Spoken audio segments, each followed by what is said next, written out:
माता दी दोस्तों, आप सभी को शारदीय नवरात्रि का बहुत शुभकामनाएं। और आज के इस वीडियो में जानते हैं कि घर में हवन कैसे करें। तो आप लोग वीडियो के अंत तक बने रहिएगा। लाइक, शेयर और कमेंट जरूर कीजिएगा। जय माता दी। हिंदू धर्म में भारतीय नवरात्रि का विशेष महत्व होता है।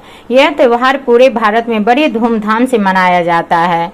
इस बार शारदीय नवरात्रि की शुरुआत 22 सितंबर से शुरू हुई है और इसका समापन 2 अक्टूबर को दशहरा के साथ होगा।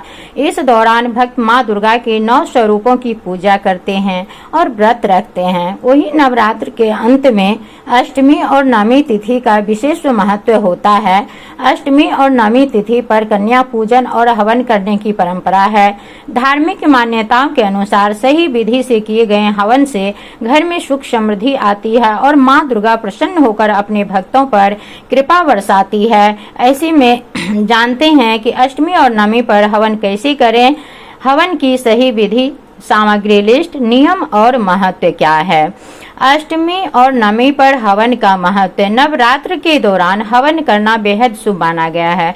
मान्यता है कि हवन की अग्नि माता रानी को प्रसन्न करती है और इससे साधक के जीवन में सकारात्मक ऊर्जा का संचार होता है। हवन से निकलने वाला धुआं नकारात्मक ऊर्जा को नष्ट करता है और वातावरण को शुद्ध करता है। यही कारण है कि नवरात्रि की अष्टमी और नवमी पर हवन करना बेहद लाभकारी माना गया है।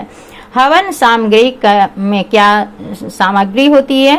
हवन के लिए कई प्रकार की सामग्री की आवश्यकता होती है। इनमें सूखा नारियल, मुलेठी की जड़, कलावा, हवन कुंड, लाल कपड़ा, अश्वगंधा, प्रमाही, सूखी लकड़ियां, चंदन की लकड़ी, बेल, नीम, पीपल का तना, आम की लकड़ी, गूलड़ की छाल शामिल है। इसके अलावा काला तिल, कपूर, चावल, गाय का घी, लौंग, इलायची, गुगल, जौ और शक्कर का उपयोग भी आहुति देने में किया जाता है। अष्टमी और नवमी हवन विधि। अष्टमी और नवमी तिथि पर सुबह ब्रह्म मुहूर्त में उठकर सबसे पहले स्नान करना चाहिए और साफ वस्त्र पहनना चाहिए। इसके बाद हवन कुंड को साफ स्थान पर स्थापित करें और उस पर सात्विक बनाएं। देवी घी का दीपक जलाकर मां दुर्गा की 9 रूपों का पूजन करें। हवन कुंड में आम की लकड़ी से अग्नि प्रज्वलित करें और फिर मंत्रों के साथ हवन सामग्री की आहुति दें। नमो इंग हिंग कली चामुंडे बिचे स्वाहा मंत्र का उच्चारण करते हुए घी, तिल, जौ और चावल, गुगल आदि को अग्नि में अर्पित करें। हवन के अंत में पूर्णाहुति देकर मां दुर्गा से सुख, शांति और समृद्धि की प्रार्थना करें।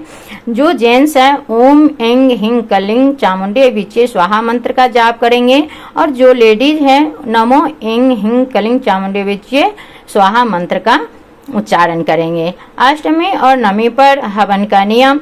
हवन से पहले स्नान कर साफ कपड़े पहने। एक साफ स्थान पर हवन कुंड को पूर्व या उत्तर दिशा की ओर मुख करके बैठें।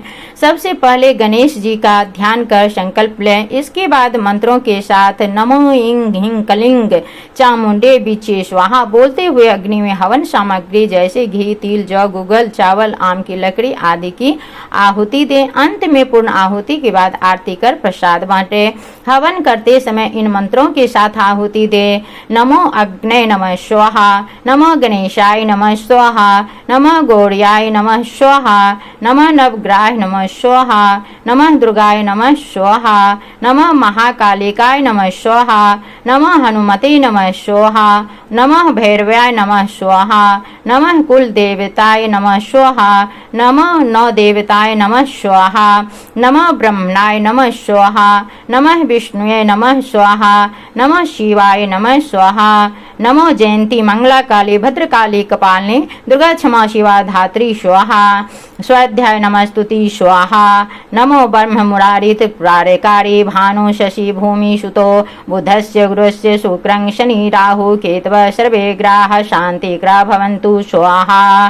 नमः गुरुर् ब्रह्मा गुरुर् विष्णु गुरुर्देव महेश्वर गुरु साक्षात् परब्रह्म तस्मै श्री गुरुवे नमः स्वाहा।